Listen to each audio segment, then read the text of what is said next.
We're live. We did it, guys. Congratulations. 73 games. In the playoffs. It took 73 games to lock up a playoff spot, but they did it. No reason to be snarky about anything today. This was, dare we say, an inspired effort. After that first half, okay, raise your hand if you thought after the first half you felt good about what was going on. Bobby. Okay. Come on. Okay, buddy. All right, so he always feels good about what's going on. He always feels good. All right, if you just listen to Bobby, the Celtics were 62-10 this year. John, here's what was worrisome, and you can tell me why you felt great, but Celtics looked like they were struggling to get any flow going on offense, and the second their bench went in the game, did you just put a comment of yourself up? This is. I thought you did that, John. No, I'll put this one up for Bobby. This is the only comment I'm putting up all night. Bobby is great. I put that one up. Oh, okay. No. So yo, can I get some love? Jeez, I must have been right about something. No, for real. No, I probably wasn't. They weren't playing great. Westbrook and Beal hadn't really taken off. It felt bad, and then the third quarter happened, and then boom, lights out, unreal. And then Rob goes down 10 seconds into the third, and you're like, yeah. Rob goes down end of the half.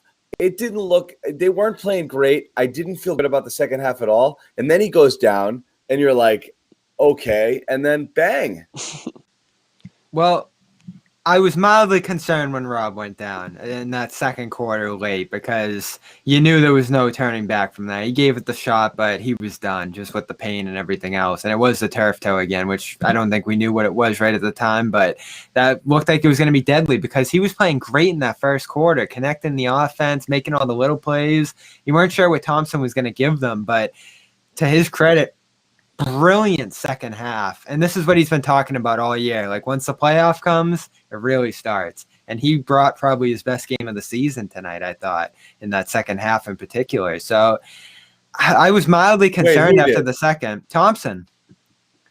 He was everywhere. He had a good game. Yeah, he had a good game. He was all over the boards. Definitely. I thought he inflicted a bunch of foul trouble with the way guys weren't able to box him out. Dished some balls out for some shots. I thought he was just great energy inside. He never stopped going downhill at the rim on numerous plays in that second half. So he filled in great for Rob. But to answer your question, I just never felt, for two reasons, Beal's health, and give him credit, I thought he went out there and really played tough and gritted through it, but you could see it was bothering him all night, and he couldn't guard Tatum, which is what they really lost in him being slowed. But also, Washington just never struck me. I know they finished the year great, but they're not a defensive team. And this time of year, you really need to pile up stops, and they never came close to doing that. In that third quarter, I think they gave up on defense. That was when the Celtics went on that run right out of the gates, and they kind of took control of the game right out of that third quarter there. And watching Tatum, watching Kemba, those guys were fired up. I mean, I said it on Twitter. They looked more fired up than I've seen them all season going into that timeout. You could see it with Tatum. He was where you knew Tatum was locked in this game. He was super engaged defensively. He was locked on. Even the offense, obviously he had that killer instinct thing going, and he took it upon himself to do what he did, and he put up another 50 piece. So I mean, they needed it obviously, but defensively you could see he was engaged early. That's a big deal. That made a difference. But you're right, Washington was dog shit all game long. I mean, just dreadful. You know me, I'm not a Westbrook guy, and I never have been. He was outcoached too. Badly. He was awful. But look at we kill Brad. We felt he was experimenting a little bit.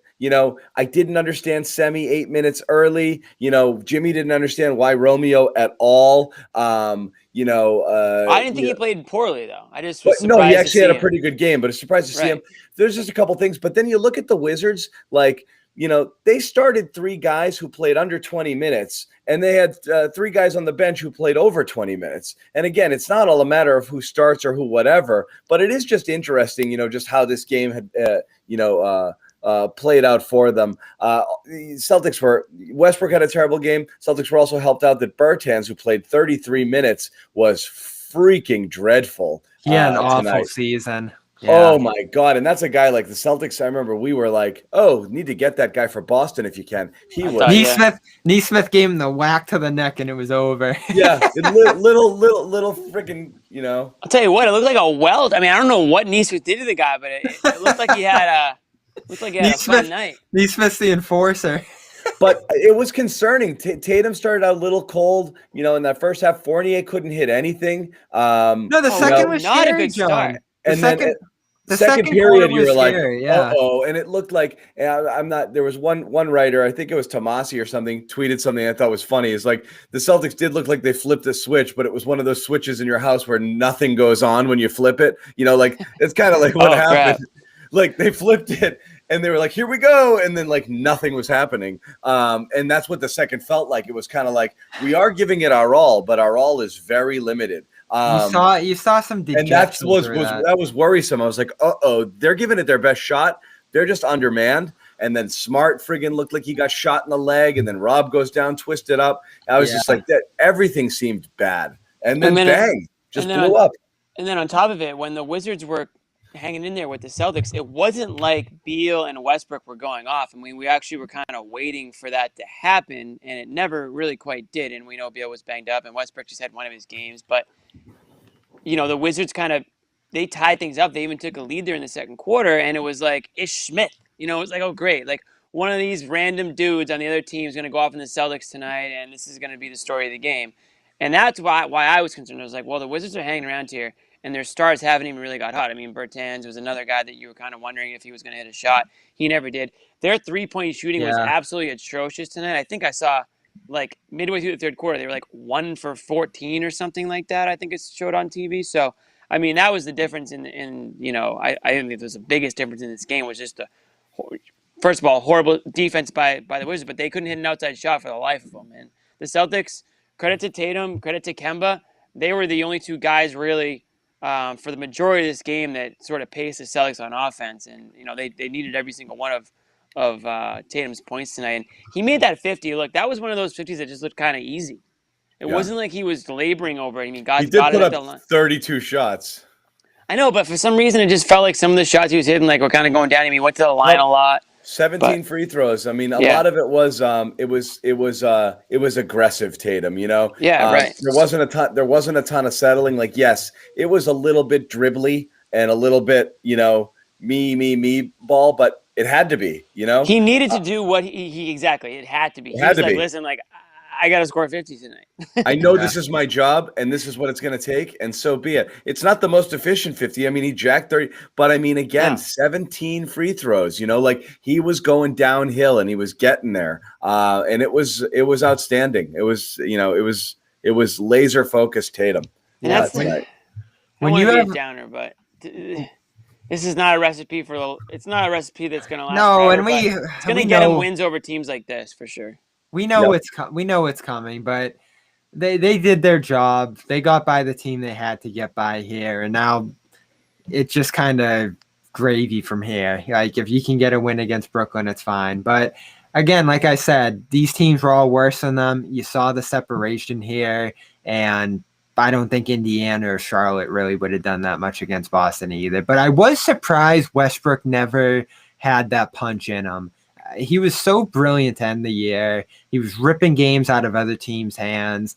I know he had a brilliant rebounding night tonight, but really all his scoring came on those putbacks. He never hit shots, 0-4 from 3. He never threatened the defense all that much. Yeah, he was really awful. Bad, yeah. And he had a lot of bad games against the Celtics this year. And at that time, you chalked it up to his injury and stuff and him recovering from it. But again, tonight, I don't know if it's Smart. Smart has kind of had his number this year. Their defense as a whole keying in on him, but he was awful, as you said, John. 3 for 21 from 3 as a team. I mean, 3 3-pointers in today's NBA is really, really hard to do. He had 5 assists, too. I didn't even feel like he impacted the game that much with his passing. Russ? Yeah. No, he had 1 putback dunk. That's really the only thing I remember. No, I mean, and honestly, he was fortunate to get what he got too, because a couple really ticky-tack foul calls as well, where it was just kind of like, I don't know, Russ was going really fast and he lost the ball. He lost the ball, so I guess I'll blow the whistle. Fournier once, I think, and Neesmith another time, they were like, I mean, Like, yeah, Celtics got the better whistle today though. 5 on Westbrook, 5 on they were did, going but all in those all were all game. legit. I mean, one Westbrook Yeah. was complaining about, he literally just, shoved Kemba in the chest. So I mean, he's it's an out of control player. He runs into people. I'm surprised he doesn't get called for 3 charges a game.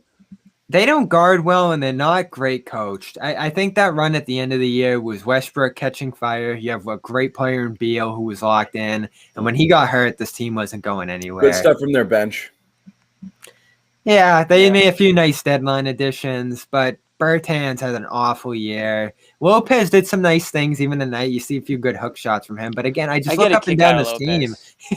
you look up and down this team, and half the guys you're like, who is this?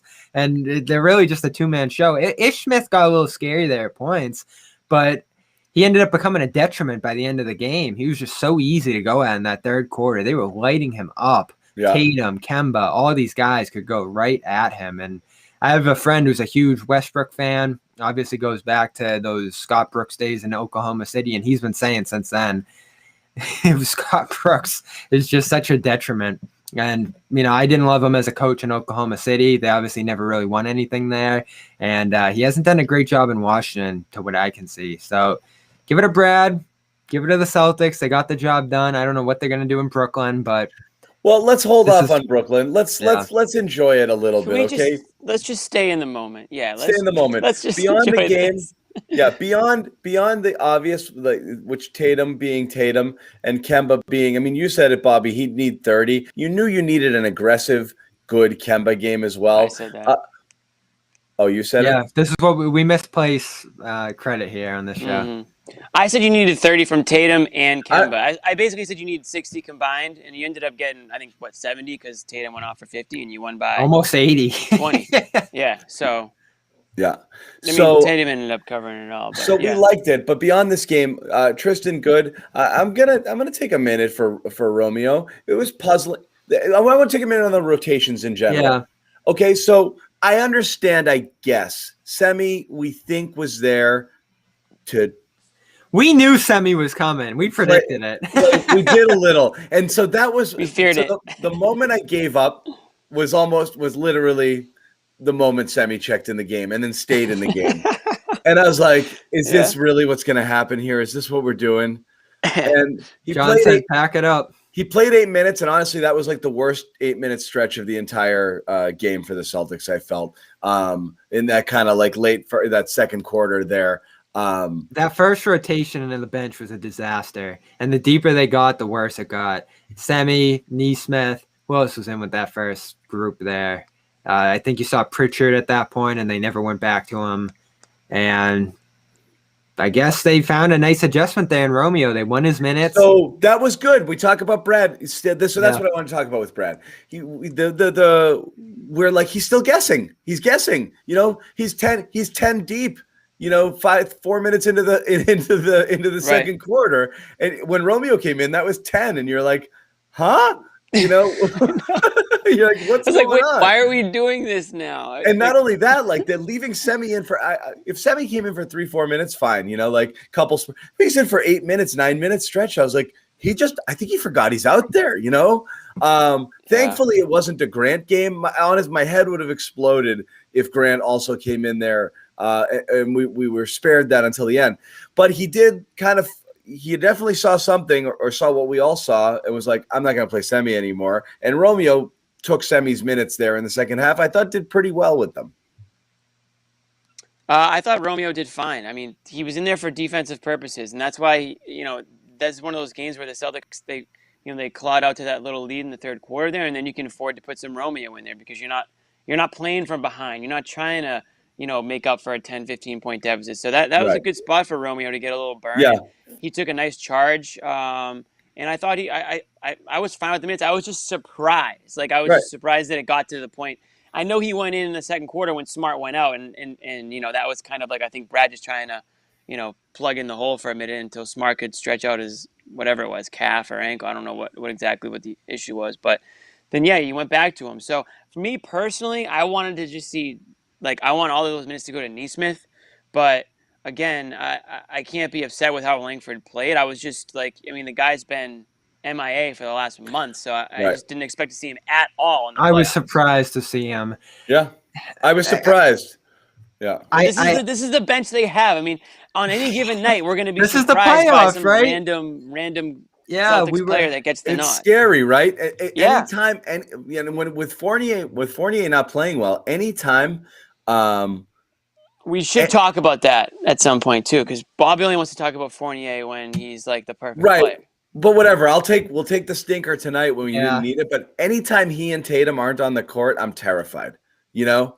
Again, they were So like whoever you bring in there, I know we're kind of busting Brad's chops, like shorten the rotation. Like you don't feel awesome when it's. I mean, they had that little stint there when it was, I think it was Neesmith and Pritchard and Semi and whoever, and you're looking and there was one starter left, and you're like, oh, the scoring's a worry when you think of this depth too, because it's a worry. Yeah. It's good you could get those defensive rebounding minutes from Langford, but he's not going to give you any scoring. He had a cutting layup, and that was it. And you look up and down the scoring sheet tonight, it's a miracle they scored 118. They played good enough defense where they only needed 101 to win this one, but Thompson was legitimately your third option here. Was smart laboring or whatever. And he did he did all the bad things Thompson does, which is every time he caught the ball, he'd bring it down low and he tried to drive a little bit. And you're like, oh, bad free throw shooting game too. Which energy, and he was good. Yeah. But this sucked. I don't know what it was. They said turf toe. Aggravation of the turf toe again. But like, how can you aggravate it that bad? Just like, thankfully it wasn't like twisty knee sprain, tear, ligament, something bad. So that's a relief. But like, if that's going to happen on a play like that, and he's going to go down in such freaking agony, I don't know what. We didn't like the way he was moving early. It was nice to have him out there, but he wasn't himself. Now, if you can get him standing up, able to grit through 14 minutes and make some nice plays again. Like, I don't think there's a legitimate risk of major injury playing through this, which is fine. They're going to get another 4 or 5 days here before they play again. So maybe he can stand out there and give you at least 10, 12 minutes again. But it feels like the way he's reacting to this, there's little to no hope of him being able to sustain going forward. Which is a bummer. And we know it's a painful injury, and it's one that you just have to kind of rest and wait it out. And there's just no time to rest. So he's got to try to play. You got to give him credit because he set such a tone in that first quarter. He tried, and he went out there, and he was good. And this is just a bummer because you would gladly take 80% of Williams going forward here if you knew that that's what you could get. It just sucks that he's, this happens because I mean. No, and it opens another rotation question. Like, Thompson pretty much played out the game after that. They sprinkled in a little Cornet when it didn't matter, but you're not going to be able to just play Thompson 48 minutes if Rob's out game one. You're going to have some real tough questions, and Grant comes back into the picture, and is Cornet ready for the playoffs? It opens up that whole discussion again. Stop pretending you're not psyched about this. I was psyched when he came in until Beal stopped him in the post, turned right around, and hit a little practice shot over him. I was like, oh, it's not New York on Sunday anymore. So we'll see. I think it's a better option than Grant, but again, you're going into Brooklyn here. So the good thing is, as we talked about, you don't necessarily need a center. You can put Neesmith out there with the starters, put Tatum at center against Durant if they go in that direction on the Brooklyn side. And this is why, even though the Nets have that firepower, the Celtics being a little weak inside coming into the playoffs, you would have rather seen a team like the Nets where you can go small matchup, play Pritchard, play Neesmith, and not have to worry about your center position all that much. Whereas if you went against the Sixers, you would have had to run Cornet 20 minutes if you had to, just because you need a body out there against Embiid. Grade 2 turf toe takes a few weeks to fully heal. To this random website that I just Good. Thank you, Jimmy, for checking that out. If anybody was watching. And then rejoining us here. It's like turf toe is one of those things. I mean, it could be day to day or it could be week to week. And this feels like not your little tiny turf toe. This feels like a pretty significant turf toe injury that we got here. So this might be a week to week thing. I don't even know how you get turf toe. I guess you just hyperextend your toe. It sucks. I'm gonna let everybody know. What if you just bandage that sucker up and just a little extra like? It's all pain. It's just pain. So you're saying he's got low pain tolerance? Is what you're saying? Yeah, Okay. exactly. So letting everybody know what we're gonna do. We do this all the time. Locker room after the game. Josue Pavone, just so everybody knows, Josue's at the Garden. He's going to join us in a little bit. The hell's he doing? You know, he's got CLNS responsibilities. He's doing some TikToks. He's doing social media stuff, a few videos, some post game stuff. He'll join us in a bit. Wow. Sherrod Blakely is possibly going to join the show a little later, but he'll definitely be on Locker Room with us after. So you get a chance to talk with Sherrod. Android, that's happening now, so make sure you download it or go to your iOS store if you're an iPhone user. Download it, join the chat. Why not, guys? We're in the freaking playoffs, all right? So do it. So let's go. Do it after a win while you can, because it's not going to get any easier. Exactly. Like let's talk about it, okay? Let's talk about tonight. Let's talk about the season. Let's talk about the Nets. Do we have any hope? And you're right. What were you going to do against Embiid with this situation? No, this is not great, right? I know the fashionable pick. I know the fashionable pick was Philly, and a lot of people are saying I feel like the Celtics might be able to. Was it Jimmy? You know, you might, or you know, I think generally speaking, a lot of people think you might be able to sneak one out against them. You know, muck it up, make it harder, maybe get a game or two as Brooklyn's going to run you off the court. I would rather wait for the. I've always wanted. It's very simple. You have one superstar in Philly, and you get three in Brooklyn. I know, but he was going to suffocate you, Jimmy. It was going to be. I think a Brooklyn implosion. Elbows in the Tatum and free throws and hamstrings, injuries, guys who've missed 30-plus games this year. On. You're banking on I'm not injuries. banking or something. That being said, wouldn't it be great? You know? Yeah. Wouldn't it be something? It'd be awesome. It'd be unbelievable. I've yet to see an inkling of that possibility. But I'll say this: if you get Celtics, Nets in a packed TD Garden, and Kyrie Irving actually has to face the music, could bring it, you coward. Yeah, this is the beauty of getting into the postseason. I remember what was the first year they made the playoffs? 2015. You knew they had no chance against Cleveland that year. But they got in, you get 4 shots at it, you can make a bunch of adjustments, and they got smoked in that series, but there were a few moments there where they made an adjustment here and a run here, and that game 4 was pretty great, and you were just happy to be there at that point. Now, if it goes that way against the Nets, the pitchforks and everything are going to be back out, and people are going to be furious again. Yeah, you don't want to be embarrassed. You don't want to be embarrassed. It's not the type of team, right? That's the thing. There's not going to be a feel good about just hanging with them. Yeah, you're not a typical 7 seed. You're the Boston Celtics, and you were in the conference finals last year, and you have legit talent on your team. So you're right. Moral victories or blah. I mean, it's still going to be pretty freaking embarrassing to get swept in a very bad manner. So. And I hate to say it.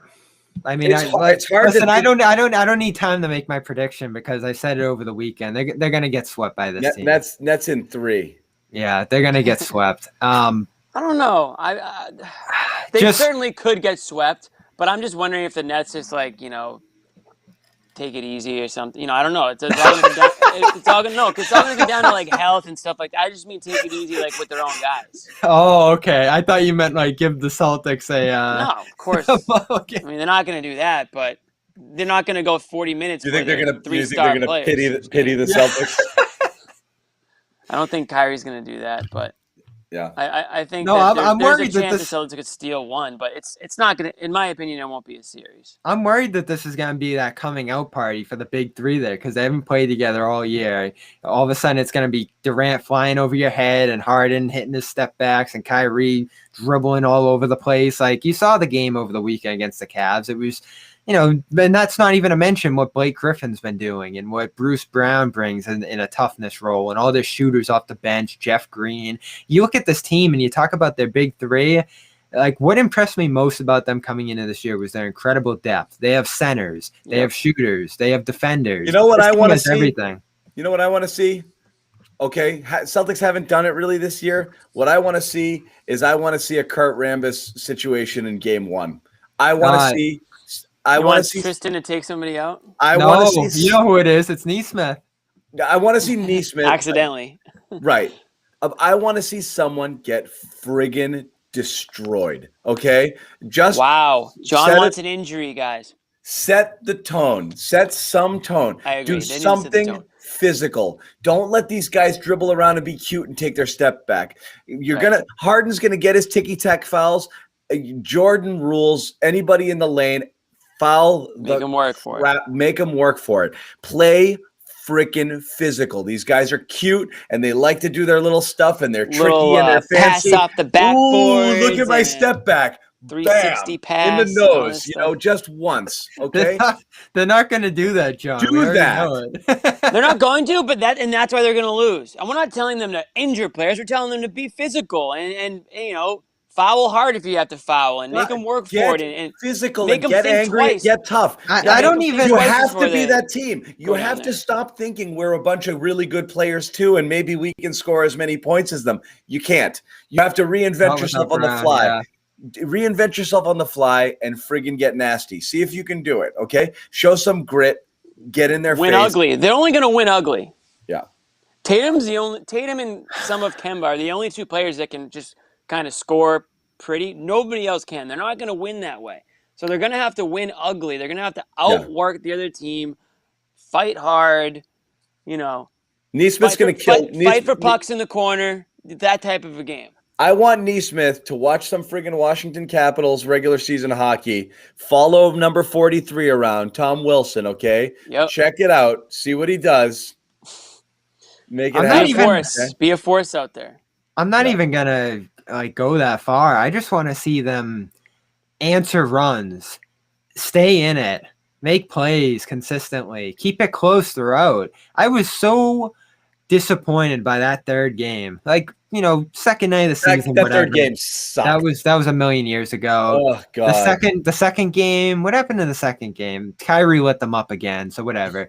Third game, Durant's out, Harden's out, Kyrie's struggling. Jaylen was out too, but yeah. I came into that game saying, all right, if you win here, it's not even going to be a statement, but just show you can hang with them. And all of a sudden, Jeff Green's lighting them up, and they take that one big run, and they just completely fizzled. And that was the most deflating loss of the year to me in many ways. I hated that. I hated that game. And remember what they did, throwing the ball everywhere, turnovers left and right, feeding their transition game. And that was the game where I think the final fast break score was 36-3 or something. And it was just there go the Celtics again, not running. And to their credit tonight, I actually thought the Celtics got out and ran a little bit, picked up the pace, made some plays on transition. And they look so much better when they're doing it. Yeah. When they shoot tonight, they shot 39%, and they still scored 118. What's that say? You're producing a lot more possessions. Yeah. Again, getting to the free throw line 32 times helps, But they did not shoot well. That's what worried me. The offense looked dog shit. Yeah.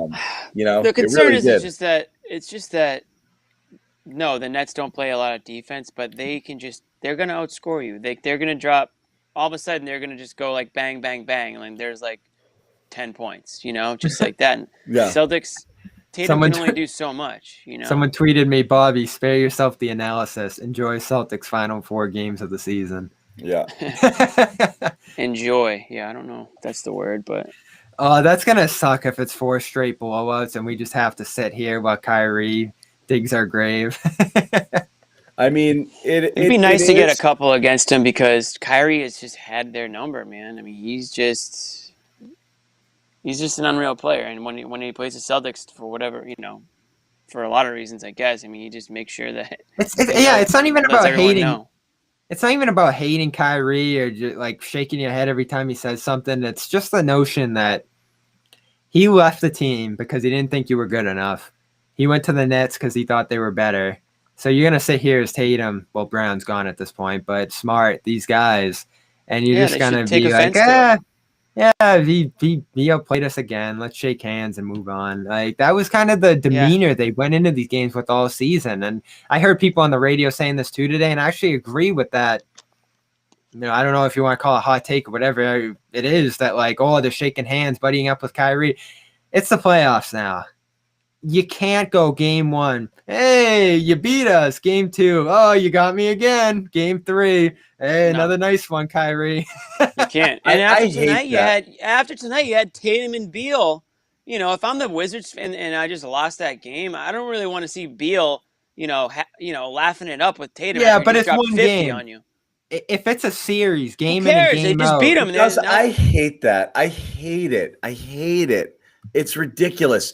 Do that stuff. I don't think you'll see that. But to answer your question, Bobby, I don't think you're going to see that in games 1, 2, and 3. I don't know. You might see it after whatever the elimination game is, but I can't remember typically after these playoff games, teams being buddy like that. I don't think you're going to see that. I hope not. I'm worried. That would be an issue. Totally. I don't think you're going to see that in mid-series.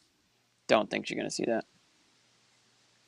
I could be wrong, but I'd be very disappointed and surprised if I see, buddy stuff after game 1 and game 2. I mean, like, I can't imagine that's going to happen. I mean, that would be the total opposite of hockey, which it already is to begin with. But I mean, those guys, you got to have some animosity. You got to build the toughness, the physicality, intimidation factor, anything at all.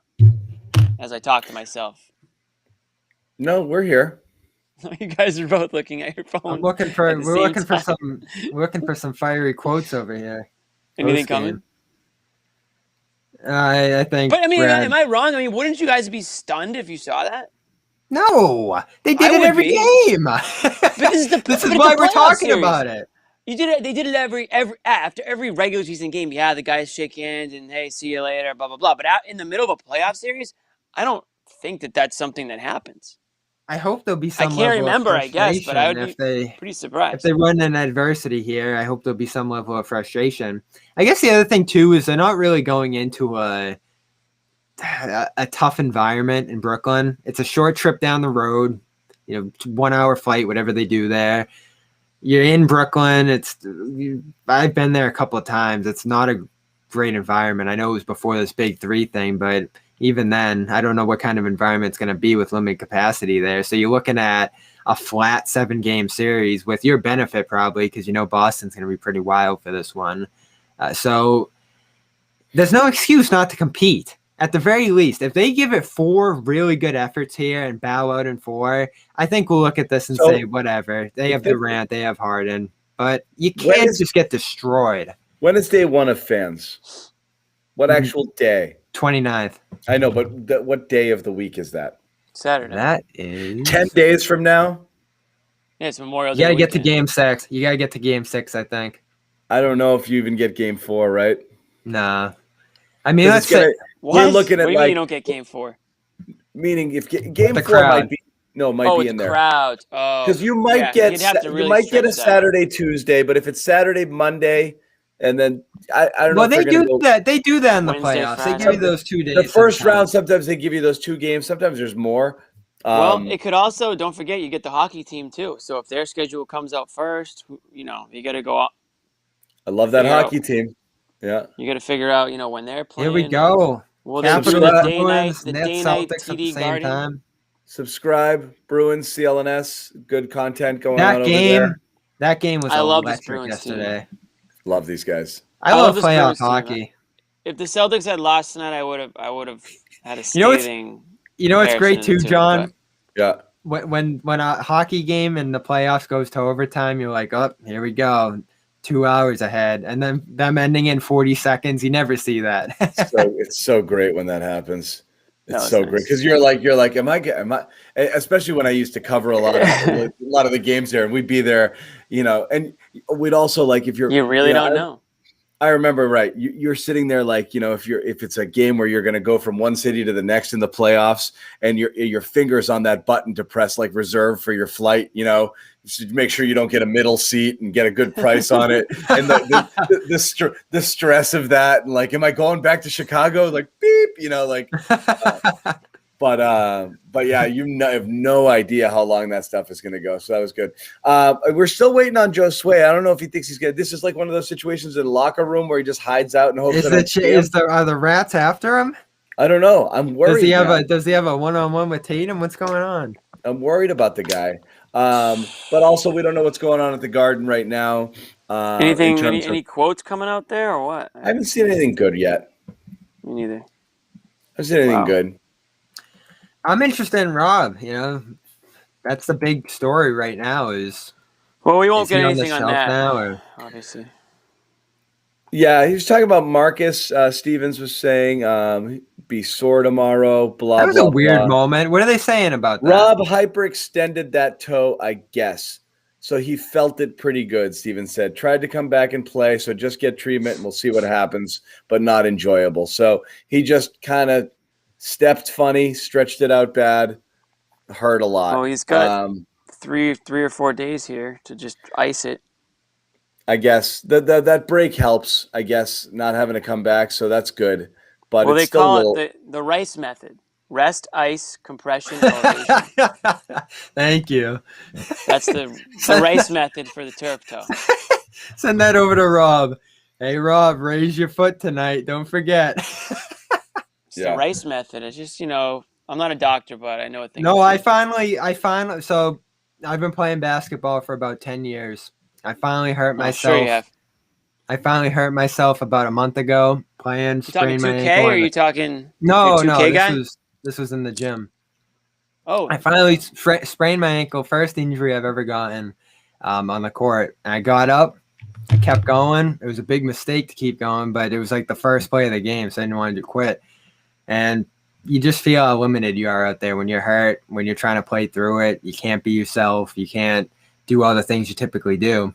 And then all of a sudden you have like 2-3 plays here where you're feeling it again. I didn't have turf toe, but it's just frustrating. And you can see it on Rob's face. You see how hard he's trying, and he's just not himself physically. I like how he found other ways around it, but I think we're just kind of seeing Rob, as far as being himself, is done for the rest of the season as far as they go here, which is brutal because you need everything you can get against the Nets right now. That would be a real advantage against them on the boards, back line, cutting against them. That's the thing. They don't have anybody. So you're looking to create matchups, and areas where you might be able to, have an edge. Rob actually gives you a little bit of an edge sometimes against this Nets team. Oh, we got a time. 8:00 Saturday, game 1. Done? Yeah. There we go. Jimmy's at a wedding. You all right, Jimmy? You sad? That's unbelievable. We might be sending a bus down to Brooklyn. Who knows? That's unbelievable that they would do Saturday at 8:00. Why? That's what I would have expected. That's what I would have expected. Well, because they should have made it Sunday. That's why. Jimmy, just put us on the phone while you're performing. Wedding during ends your at intermission, 10. give us a quick take during your intermission. Be like, hey, wonder how I could. Maybe I'll end up being a locker room edition or something. All right, maybe you do drunk Jimmy locker room. I can't wait for that. I don't think I'm going to be drunk. All right, we're going to try this. I'm going to see what's going on here with our man, Joe Sway. What up, fellas? Where they provide the... What are you, the lead singer, Jimmy? Where do they provide the lead singer at? No, we're talking to Joe Sway. We're not talking to Jimmy about singing. We'll get to that later. Bobby's talking about injuring his ankle and Jimmy singing. Like he lost the plot here. We're still only 30 minutes. He lost the room. We're 30 minutes into the show. We just lost like 200 viewers because of Bobby. Did they lose? Did the Celtics lose? I mean, where are the ecstatic faces? Oh, Joe Sway. Where are the ecstatic faces? You get pumped for a second, then you're like, oh, look at what's next. We're trying to talk ourselves into Brooklyn a little bit. It's so hard.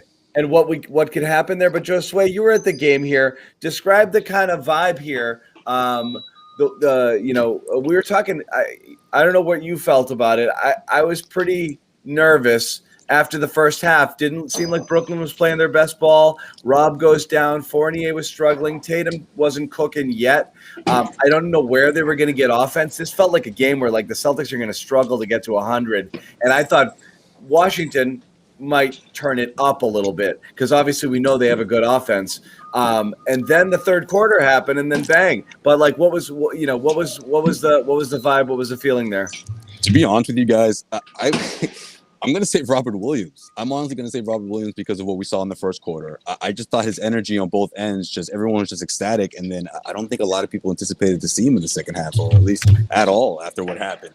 And I feel like the crowd was excited just to see him back out here. I think on the sidelines, and I talked about this a couple of times. It was a couple of timeouts where I feel like the assistant coaches took the lead.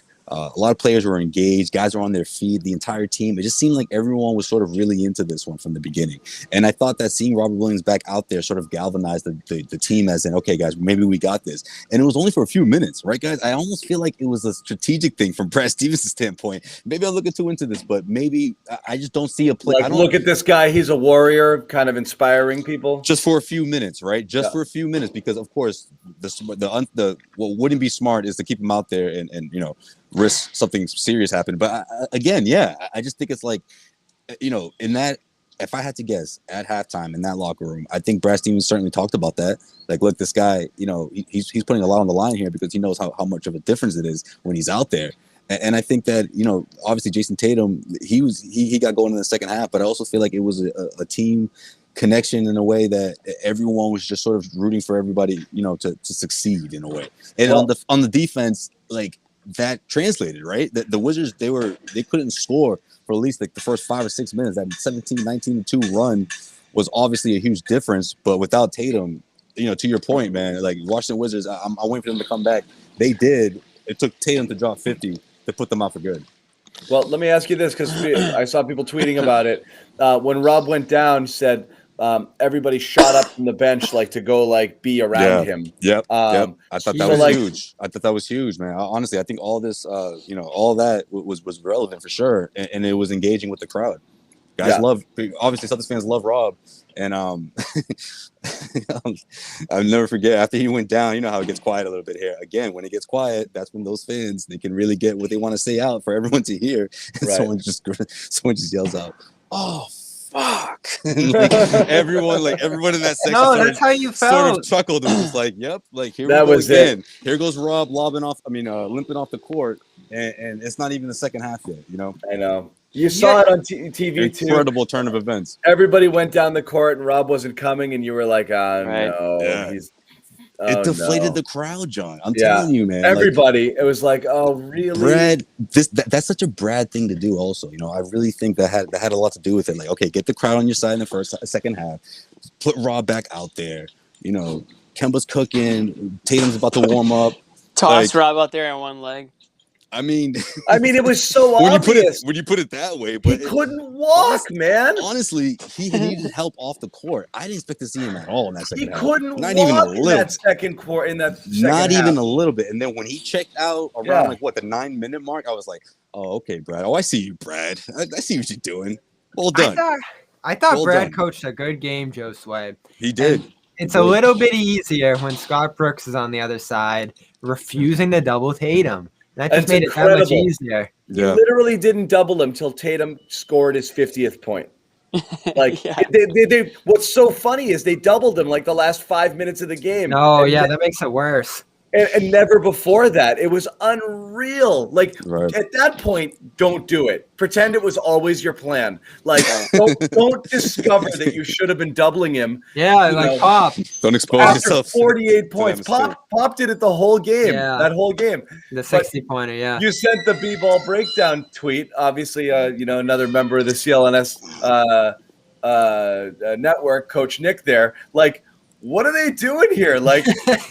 There's nobody else that can even hit the shot. Double him and make Smart shoot 10 threes. That's how you win. They didn't force the ball towards Smart at all. The media section is straight playoff vibes in here, man. It's packed. If you guys are wondering why I'm whispering, it's 8 journalists around me right now, so I'm trying to be polite, but really? It's packed. The entire media Goodman's section there, right? In the upper level is packed. Yeah, I saw a lot of faces. Halo? Yeah, I'm in the Halo, and it's pretty packed. And I saw a lot of faces I haven't seen. How was the media? How was the media meal tonight? Did you get a media meal? It wasn't bad, actually. It wasn't bad. What'd you go with? Let the people know. There's only two. There's only two choices. It was you had the pulled pork, and then you had a little haddock. Haddock was good. Did you go surf and turf, or did you just go one or the other? You know what? I went haddock first, and I was like, not too bad, but I'm curious about the pork. The pork, When it meets the eye, it looks a little dry, juicy. As soon as you take that first bite, you make a sandwich out of it, or you just go straight up. I just had it on the side, just with the fork. Okay. Yeah, okay. They didn't have the rolls. You got to have the rolls. Guys, are we doing this? Bobby's ankle, friggin' pork. I just had to ask. You guys really don't want to go into. I haven't had a media meal this year. John is determined. John's determined tonight to find a path to victory against Brooklyn. I'm trying to find something. What do you got, Joseph? You got anything? For to win that series? Oh boy. Do anything, I guess. How about winning a game? How about a game? Oh man, you're not gonna give the Celtics a game, guys? No, you start with. Are you kidding? The odds would be. What do you think the odds would be? Sweep. What do you think the odds of the Celtics winning a game would be? I think, less than even money. Yeah, it'd be 150, 200 maybe. There's no way. Look at Bobby. Bobby did his homework now. He's got his numbers down after the last show. I think it's going to be heavy. You think like 400? I don't know. What I'm saying is it's like 400. I think sweep is a pretty safe prediction, and I think pulling one out would be great. Next, I'll learn those fractions next, Josue, like 11-2. Yeah, you're gonna get it down. I can see. It'll probably be like plus 200. So Harden played at the end. Harden played in the last game of the season or second to last. He came back late. Yeah, right? They're good. They're ready. We know they're good. Yeah. How did he look? They're good. Great. They said top-notch analysis at CLNS Media. They had. It's gonna rain. We know the Cavs came out and looked pretty good, beat the Celtics last week, played a nice effort. The Nets had to go out there and win that game to clinch 2, and they just sent them. Didn't they win by 1,000? Oh my God! They just took them and threw them back to Cleveland. It was just brutal blowout. Well, let's talk about them defensively. What are they going to do? Are they going to try to double? They stink. They stink defensively. We know they're awful. They have to try and double Tatum, right?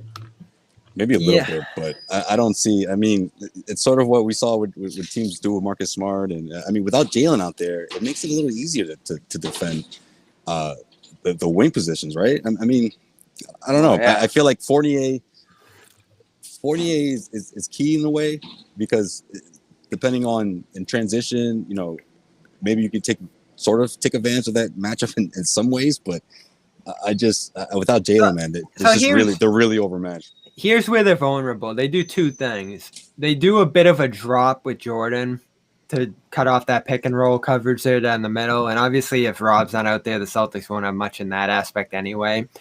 If they do go small, obviously Durant will move to center. And as most of the season that I've watched Durant, he definitely has lost his step defensively. So you could put him in space against Tatum and hope that Tatum can take advantage of that there. So there's various ways to expose them defensively. It's just I don't think even if you kill it on the offensive end, you're going to be able to match what Brooklyn does on the other end, especially with how up and down we've seen the Celtics defensively this year. It's just not their strength as a team, as we've seen. Yeah, especially in this game, right? I mean, that second half, again, it was who's guarding Kyrie? It's really Tatum's 50 that did it, right? It wasn't necessarily the defense because there were stretches in this one where you're like, oh, it's a little too close for comfort, right? It was like a 5-point game, and then Brad Stevens, of course, puts Tatum back in, and yeah, I mean. And Beal was hurt, Josue. Didn't you see it? Yeah, he was. Yeah, I mean, in the first half, he was readjusting, and what was it? One timeout, he was getting checked out, and it almost seemed like they were trying to do like a half circle around him to avoid the cameras, but he never really looked quite the same after that first half. Wait, who? Bradley Beal. I think it was the second quarter. Oh, I mean, right away he went up for the dunk and he came down on his hamstring. First quarter, you're right. Yeah, that was the first quarter. I'm sorry. Yeah. Right out of the gate, almost like that. He got checked out pretty thoroughly, and then I just feel like he wasn't moving quite the same after that. Yeah, he had a little stretch where he looked lively, but it wasn't. The way he was defending Tatum, it wasn't consistent. I thought in the beginning he was doing a terrific job of just making them uncomfortable. Yeah, and then after that scare, that intensity went away. Yeah.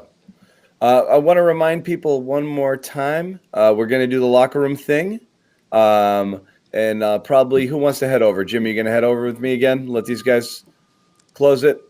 Yeah. All right, we're not going to do it yet, but we'll let you guys know. But please download it. We want to continue chatting with you guys. It's late, so we're going to wrap up the show in about 5-10 minutes and head over to the locker room. We'll hang out and talk with you guys. Good news is more Garden reports. We're actually pretty psyched about it. I was the one thing there. The non CLNS guy in me, and putting on my fan hat, I kind of sort of wanted them to lose. Come on! I mean, you guys. Wait. So... Did you want them to? Can I give my rationale? Can I give my rationale? I just want to ask one thing. I didn't want them to lose, or do you want them to see Philly? I didn't want to deal with the embarrassment of a first round, and I wanted to duck into the lottery and roll the dice on some potential lottery magic. Oh boy, no. I was the same as John. Bobby, I don't know what you mean wasn't happening. I'm just I'm telling you what I wanted. I'm not telling you what I thought was going to happen. I know, it's the wrong comment to me. Bobby goes, "No, John, that is not what you." You picked the wrong words. Okay, that's not what I was saying. I'm just saying, John. Even if they executed tonight and that's not what I'm saying. No. I'm just saying. There was no way they were going to lose the play-in tournament. This is my point. Okay, that's not what I'm saying. What I'm saying is, though, I'm excited we get to keep doing this and do more shows. Okay, right. I'm not saying, Bobby, I know you were certain they were going to win, but I want to do more games. I want to see. Let's see something unexpected. Who knows what's going to happen? I'm pretty fearful of 4 of the ugliest games we've ever seen. Back to back. That's good though, John. Really bad. But I did say a little while back. Let Tatum take that whipping, I did say a little while back. I want to see 4 40-point blowouts because I want this team to learn its lesson heading into the offseason. We got to be totally better and different. I don't know that I want to see that. I actually was inspired a little bit by a gutsy effort tonight. We've been waiting for them to show up a little bit. They showed up tonight. So you got to give credit there. We were worried there's going to be a little lethargic sort of, are they going to be inspired? Are they going to even care to play in this game? They did care. So I like that. So I want to see if they can at least duplicate the effort against Brooklyn and roll the dice. Whatever happens. But I'm glad we get to come up. I'm scared. Yeah, I'm scared of the results. I'm glad we get to do this at least 4 more times. I'm glad we get a chance of maybe a full Garden once. That'd be freaking great. So I want to see those things. So I'm glad we get to do that. It's very simple for me. If your Celtics come out and play hard and play inspired basketball, I want to watch that, and I will get behind a team that plays that way. And I know that we've seen it in very bits and pieces.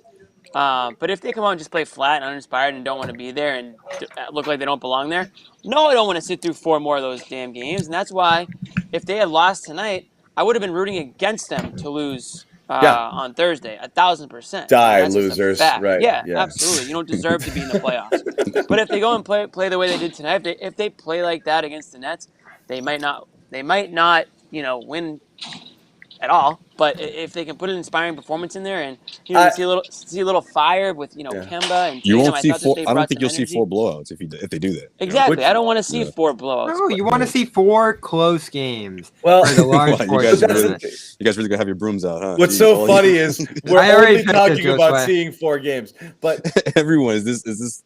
No, they never came close. We want 4 of the best games we're ever gonna write. Yeah, we're only getting 4. We saw them obliterate in the preseason. We saw the pre-Harden Nets destroy this team. We saw Harden and Kyrie destroy the Celtics. We saw the Jeff Green Nets. We've seen every combination of the Nets beat the Celtics. Yes. So where's there any hope of even competing here in the series? It's just not there. There's nothing I hate more than moral victories. I'll take 4 moral victories in this series. I really will. Yeah, no, I mean, that's all you can hope for. You start lining it up in your head. Well, they have to compete. What is Tatum guards Durant? You maybe get something there. Smart's got to choose Harden or Kyrie, and you don't love either of those. And then who's left for the third? It's Fournier's been okay on the defensive end, but I'm not loving the idea of Smart on Kyrie and Fournier on Harden. And they're not on a great string still defensively, as we've seen for large stretches of this year. You have to be locked in start to finish on that end. You almost have to throw offense in the trash. Like, we just have to be connected, locked in, and force mistakes on the defensive end, and then get whatever you can get on offense. That's got to be the priority here in this series. Yeah, I mean, bottom line is don't get in. You can't get in a shootout with the Nets because they're going to outshoot you and they're just going to score all over you. So if that's what Celtics fall into Hurt as a them. trap, they're going to get blown away, and that's what Injure we've seen someone. the first few games. Yeah. Yeah. Play dirty. Josue, Jimmy Play predicted. Hey, that's what I want, Semi. I want Semi. You guys are gonna ignore these outlandish comments that John's making right now. Play Oh, dirty. He I did already made him. He did a whole thing. We gotta Finish run them. everything by. I We said gotta run game everything one. by Josue. Game I gotta 1, recap. minute 1. I want to see Kurt Rambis stuff. I want to see physicality. Okay, how about this? This is the first time I'm Get Luke rooting. Cornett in for that. I want Semi and Grant. I want Semi and Grant to play early in this one. Okay, that's the first and only time you're ever going to hear me say that. And I Grant want played them. today? I want Grant got it in the at the end, right? Grant got Just start Carson. with the fourth liners. He got Carson minutes. Start the game with the fourth liners, and right out of the gate, just friggin' drop the gloves. Set That's another scary thought. Romeo and Semi and them getting in against Brooklyn. It's like, oh, here we go. And then Terrifying. So and they then- should only be out there to hurt people. And then on top of that, you're gonna have to mix in another center here. Like Cornette's gonna have to play a little bit in this series, there or it maybe is. Grant There at it small is, ball. folks. Should we go big screen for Bobby's Cornette? Can we monologue? still get Monroe? Well, John, what'd you think about the first quarter? That defense, right? I mean, for the last 6 weeks, the Wizards have been one of the hottest teams in the NBA, and that was the fewest first quarter points they scored in the last 6 weeks. So, I mean, that's the sort of intensity you need. But again, Robert Williams is a big part of that, and you need that to carry over more than beyond the first quarter. But of course, that's the sort of start you want to see from this team, because we've seen so many times throughout the season where if they don't start off that way, they will never end that way, or they'll be down by 20 and trying to fight their way back. No comeback wins against the Nets, man. Maybe 1 or 2, but let's hurt people. You know what? No, in the playoffs, I'd be surprised. Maybe 1, but it's just not the recipe for success. It's not the way you want to approach this team. Well, so go ahead, Bobby. Go ahead. Well, I was gonna throw the thing I talked about with Jimmy out there. They're gonna grab a comeback win. I feel it. Just how friendly they are with this group. We saw time and time again, handshakes, hugs, all that stuff after these games. Jimmy thinks it finally stops here. Yeah, I don't know why. I don't know why it would. Did you see the handshakes? Yeah, see what I'm talking about there? You saw it again tonight, yeah. Kemba and Tatum? No, that. No, I don't mean those hands. I don't mean those handshakes. No, that's not what I'm talking about. Beal, when Beal doing his little St. Louis shuffle? Never has he ever. Never. Oh, all right, yeah, you're right. I mean, no, I'm just kidding. I shouldn't say never, but I haven't seen it this year. I haven't seen it. They're gonna keep doing it, aren't they, Josue? Kemba and Tatum, yeah, of course. No, he means the opposition. They're having a blast. He's saying the Celtics and Kyrie is what he's saying. Yeah, they're boys. Yeah. I'm saying they're not going to do it. They'll be saging together. Mid-playoff series, but obviously when the series comes to an end, whichever way. Is Kyrie going to sage it up for a packed house? I hope he does. I wouldn't put anything past him. I hope he does, because he's gonna be trending if he does that. Because so many fans are gonna put them on their social media. He's gonna need all the good energy he can get for that game. So it might be a good idea if he does do that. How many of these chants made it on TV? You guys hear any of that stuff? No. What else you got? Give us the good stuff. You're there. Give us your. You couldn't hear over Marv Albert's. The strongest and loudest, just fuck you, Westbrook. Fuck you. I heard the Westbrook. Yeah. Trent. I heard Westbrook. MVP for Tatum, of course, the free throw line. But again, this isn't remotely it was easy close to a hear packed house. Marv was whispering the whole game. Oh my lord! And he was calling Neesmith smart. Everybody was that on social media. Everybody was Marv alone. smart tonight. Leave Marv alone. He's a legend. All right, he's finishing up his career. He's going to finish his career, and that's going to be the end of it. But it's literally at the freaking. You'll miss him when he's gone. The 2-minute warning of his career, and everyone's just trashing him. It was bad. I saw it all over social media. Jeez. This is what you get when you're in the playing game. How many times did he confuse Smart and Neesmith? Was it just a couple of times? Everyone made it seem like it was every single time. It was like Smart passes to Smart. You know? He's probably how funny would it be? I don't need to learn any of these. He doesn't need to know who Neesmith is, Jimmy. Over to Smart in the corner. I'm never gonna have to say this name again. How funny would it be if you just snapped midair? It was just like, oh, whatever, man. I told you this is why I'm retiring. All right, guys. I can't do this anymore. All right. Yeah. They just let it slide in the control room. They're like, oh, what are we gonna do? Yeah, just Marv. Anybody old enough to remember that stuff was happening in the late days of Freddie Cusick, who was a Bruins guy, phenomenal, but he couldn't see you get old and you're trying to look down on the ice and you just couldn't make out Hockey's the players hard to anymore. begin with, too. And hockey's hard to begin tough. with. Yeah. So every single time there was a couple sets of players he'd get wrong every time, and it was just a total coin flip. And it's just like that's not who has the puck, like it's tough. It's definitely tough. Yeah. That's so funny. yeah. We're not used to that at all. Yeah, no, it was a rough game. I tweeted like who had a worse game, Westbrook or Marv. I think it was close. It was a close one. What was up with Westbrook, Josue? Marcus Smart's been in this league for quite some time, man. I don't know. I don't know if I give him a pass on that one. Confusing him with Neesmith. You think Marcus made it harder, Westbrook, or something was up? Oh no, I'm talking about the Marv Albert thing. Oh, that was tough. But what was up with Westbrook? Like, did he look disengaged? He seemed disengaged, especially throughout the Tatum run. It was just like every single time he went to the free throw line, it drove him insane. He was barking at the refs a lot, sort of pacing back and forth to himself a bit. Yeah, well, he was in foul trouble too. He does that. Yeah, and he was in foul trouble, but I feel like every other foul on Tatum, whether he was involved with the play or not, he had something to say about it. Yeah. Here's the other thing. Did this feel all right? Now that we kind of went back and forth on this whole play-in game. Now that it happened, thoughts yes, on I like the play-in game? Okay, here's the reason why I don't really like it. It didn't feel like it wasn't an elimination game, so I didn't feel like the Wizards didn't really seem to care that much that they, once they went down a certain amount, like at the certain point, like I think they kind of were just like, all right, well, we're going to just try again on Thursday.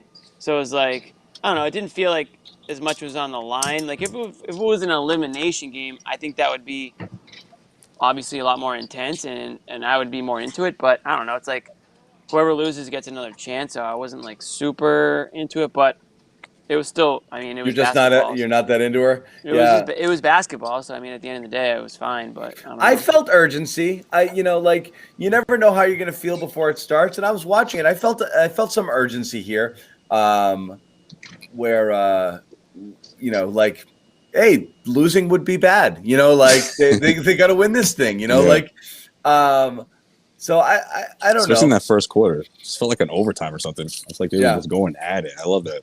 Yeah, I don't know. It felt somewhat fun. important. Yeah, I like the concept. Generally speaking, but I get the arguments against it. So letting everybody know, we're going to go do the locker room thing right now. Jimmy and I are going to head over and wrap with you guys. Amit, our producer, if you can throw that in the chat, pin it. You guys can sit there, check it out. Definitely come by tonight. It's fun. We got a lot to talk about. Brooklyn coming up. I want to hear everybody's thoughts. Can the Celtics sneak out a victory? Let's talk about Tatum. Let's talk about Rob. Concerns here. Tatum. Yeah, there is the link there. I got one question before we go. Let people jump into the room, guys. Start heading over. We'll be over there in a minute. Go ahead, Jimmy. Oh, okay. Yeah, no. My question for Bobby. Bobby, this is a little off topic. What did you think of Kwame Brown as a player? That was a little before my time. When did he play? When did he get drafted? I was just trying to bait you into saying something bad about Kwame Brown, and then I was going to cut up the video and send it to him. Yeah. No, I've seen the Stephen A. clips. He was 2000 or 2001 number one pick. Yeah, no chance. I'll tell you what. Very busty. Yeah. We're talking about what the Celtics need. They need Kwame Brown energy is what they need going into this series against. Should they get Kwame Brown? Nets. If they could get Brown on the sidelines just for some intimidation, they need that type of energy though. They need to go into that game being Celtics need Kwame off. Brown. They need to feel disrespected by the Nets is what they need going in because guess what? They have been disrespected by the Nets all season long. Someone asking how many we get in locker room.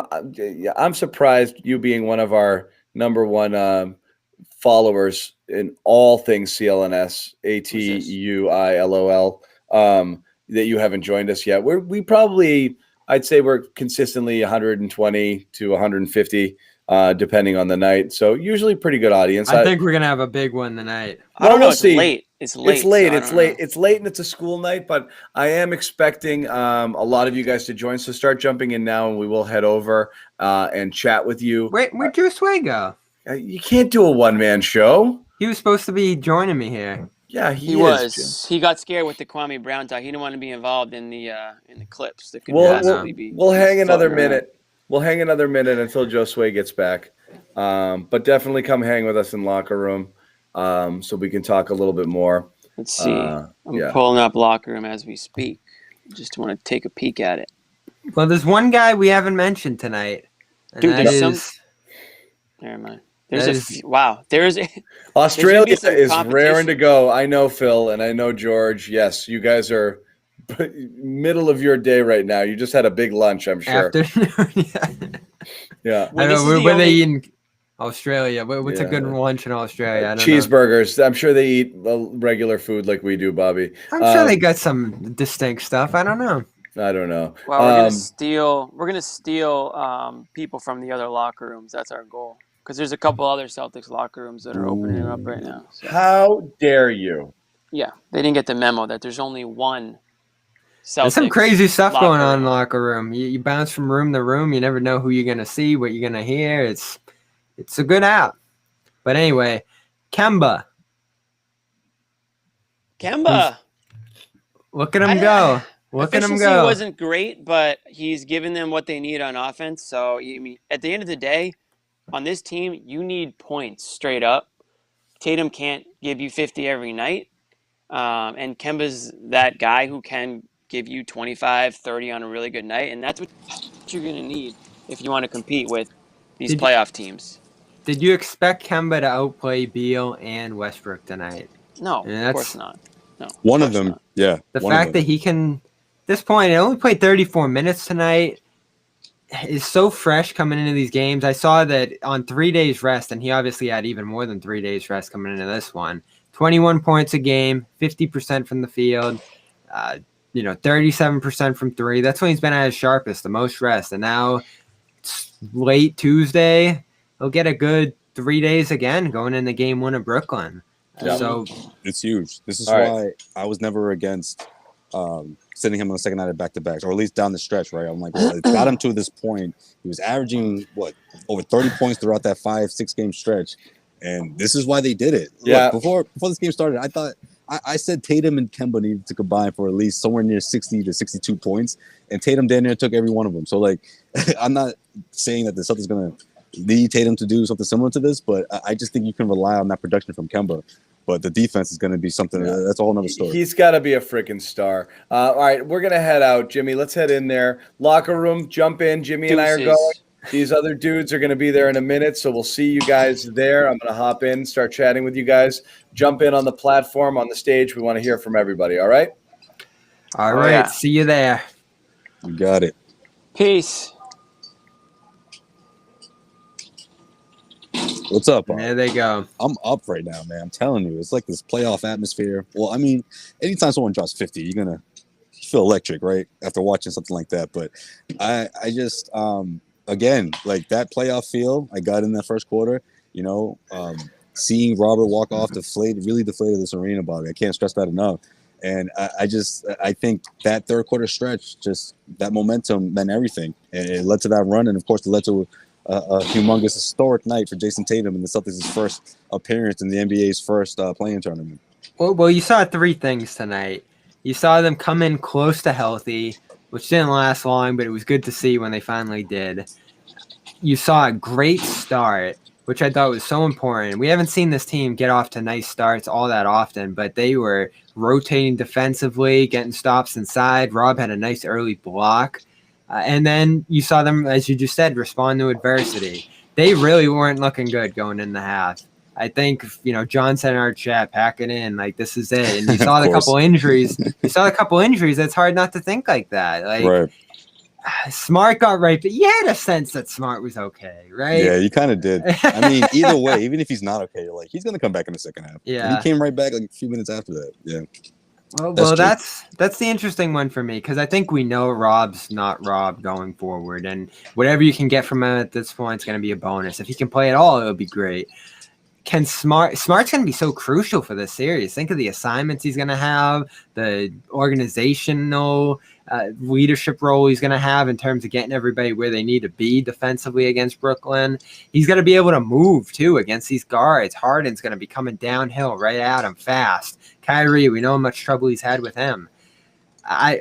Smart is going to be the X factor for the series to me, and he's got to rise above offensively too to keep up with this team. And like, he was okay tonight. I thought he did some good things. That passing in the third was good. He made a few plays defensively, and it was great that he got back out there after the injury. But now that he might have another nagging ailment to add to whatever else he's been going through here, it's concerning. I mean, yeah, Brooklyn doesn't really have any injury concerns right now until they do, and the Celtics are coming into this down a couple guys. Right. I mean, yeah, it's definitely a concern, but I circle back to that first quarter, and again, this is the Washington Wizards we're talking about. Sure, they're not on the same page as the Brooklyn Nets, but those two scorers that they have, those two all-stars that they have, the way they've been scoring lately and producing, you can say it's somewhat compared to what the Nets have been doing, or at least in their approach of having two guys who can score off the dribble, can really give it to you and score in transition and get out to a big lead. But the Celtics did a really good job of containing those two, right? I thought that Brad Stevens and the Celtics, Celtics coaching staff, they were on their feet a lot. Like I said, a couple of those timeouts, they were very vocal. Larinaga, Allen, assistant coach Allen, he was very vocal as well. And I think a lot of that had to do with defensive scheming. I thought the way they contained Westbrook was pretty good in the first half, especially. Kemba was sort of taking turns. You see him switching off of Fournier. There was a couple of instances, I don't know if you noticed this, Bobby, where it looks like it's almost a deceiving sort of switch where Russell's eyes light up. It looks like he has an open lane, but then Fournier comes, and then there's another, a third tier almost.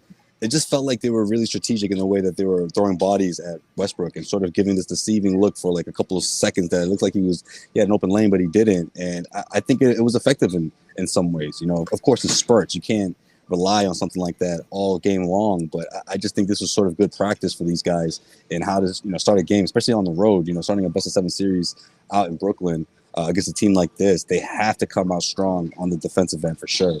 And at least try to limit these guys to something that we saw against Washington, whether that's 22, 25 first quarter points. Let's see if the Celtics can do that and just sort of try to chip away at that, at Brooklyn's offensive momentum, continue to rattle them as much as they can.